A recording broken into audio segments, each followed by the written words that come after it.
what does an excited author look like? Okay, maybe not that. This is a video about why passion is important and how to maintain it for your project, especially when you have a project that's going for like 2 to 10 to 20 years. You want to be able to stay excited every single day working on it, right? There's a whole lot of writing advice talking about why it's important to establish a routine and, how to make time in your day and all that. But many start from a baseline assumption that you're excited enough to do this every day. And that's definitely the case for me. And I think some people do struggle with it. So let's dive into that. I recently had a conversation about this with somebody who's struggling with like a 20-year project. So on one side, there are people that are completely passionate to the point where they don't care about audience at all. They don't care about readership or viewers or whatever. It's basically like navel gazing, full on, just like they're in their own world and they do not care whether people find it or read it or buy it. And they're not pursuing audience at all. They never think about that. Okay, and then on the other hand, on the other side of that slider, there are people that are mercenary about the art. They just want to make money with it. They'll pump it out with AI or whatever tools they can use to pump out as much, quote, art as possible, even if it's plagiarized, whatever. And they just want to make money. So those are the two extremes. And I think a healthy balance tends to fall a little more in the middle of all that, because you do need to consider your audience if you're going for visibility or success. You want any kind of readers or audience at all, you're going to have to consider the marketing and unfortunately the money aspect in the world we live in. But you also need passion for the self-expression, especially on a project that may not pay off anytime soon. Okay, so talking specifically about novels and novel series, first of all, you get to create your own universe. How cool is that? I mean, that does it for me. World building, magic system building, that alone is a lot of fun for me. Another thing is you get to live vicariously through your characters. If you're writing power progression fantasy, it's a character that is becoming, the best they can be in the world, outshining everyone else. That's a powerful fantasy for a lot of people. It's fun to do it as an author. And I know for authors writing romance or erotica, they're also having fantasies there as well. So, there's some passion there. But I think there's also passion to be had in the actual audience, like the back and forth with an audience. So it's like when you think about little kids are constantly trying to show off to their mom and dad, take them for a little drive in an amusement park car, or that sort of thing. It's a lot like that. Like telling a story, it's like you're taking people for a ride.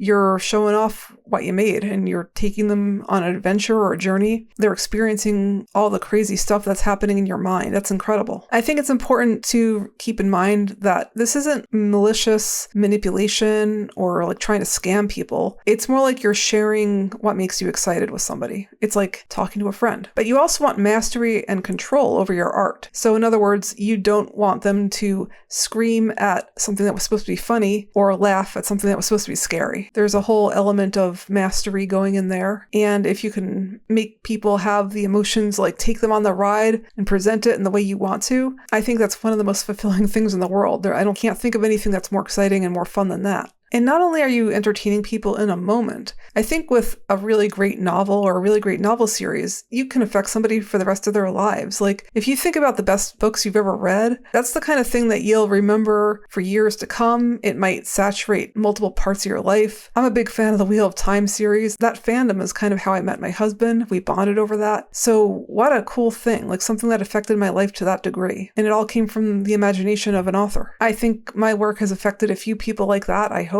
I've certainly gotten wonderful emails and comments from readers, and that means the world to me, and it's incredible to think that something I wrote is going to be in somebody's mind for years to come. It might even affect how they treat their parents or children or friends. It might affect how they approach their careers, how they approach life in general. You don't even know what kind of repercussions it can have. So drilling all the way down, I'm going to say, like, if you don't have passion for the project, on the one hand, why are you writing? Why did you become a writer in the first place? And I can just speak to how it is for me. So for one thing, I tend to seize on a premise that I want to explore deeply and kind of unfurl branches of layers of exploration with something that I'd like to think about every day, drill down into it, maybe even satirize it or focus on extreme versions of how it affects people. With science fiction and fantasy, you can sort of have a magnifying lens on one aspect of something kind of weird or horrific in our own society, and then just exaggerate it to the nth degree and hone in on the particulars that make it either horrific or funny or whatever it is. So far I have one published series out. It's 6 books. And with that one, I focused a lot on the tyranny of the majority. I wanted to drill down on the phenomenon I was seeing of social media dog piles and cancel culture and all that sort of thing.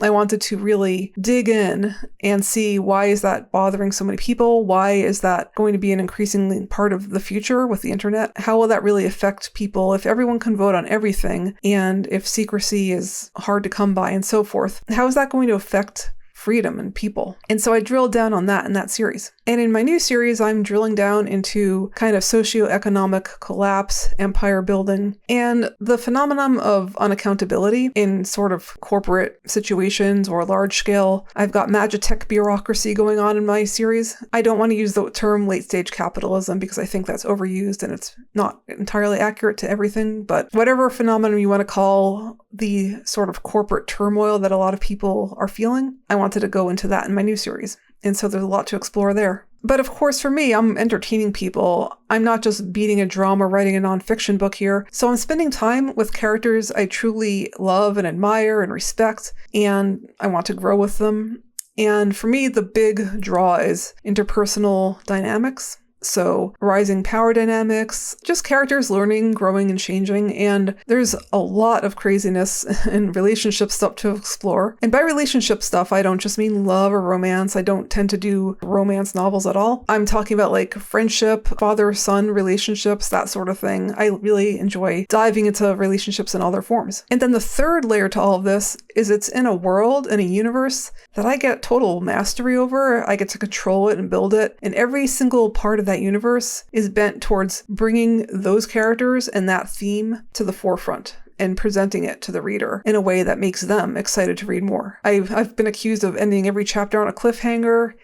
That's what you do when you write web serials, but there's a lot to be said for keeping the reader engaged and having them root for a character and want to keep turning pages and find out what happens next. So I'm having a blast with my new series. I'm researching all kinds of crazy stuff. A lot of it is 13th century and 12th century medieval Europe, but I'm also basing it on ancient Rome and a few other things. I've got Arabic numerals versus Cistercian numerals, which is a really interesting kind of explosion of mathematical intellect during the Middle Ages, where in our own world, the discovery of the Fibonacci sequence and all that sort of caused the beginning of the intellectual renaissance prior to the actual Renaissance. And in the world I'm building, it's all about the magic. It's magitech. I'm basing the differences in the magic systems partly on things like that based on our real world. There's just so much to dig into and explore with this sort of thing. I could just go on. I love world building. I love plotting it. I love creating crazy situations with the characters where I've got one super powerful wizard who's just kind of stumbling along and figuring things out on his own, having confrontations with imperial archmages that want to kill him and his friends while he's trying to rescue this princess who he knows absolutely nothing about. There's just a lot going on in this series that's a lot of fun.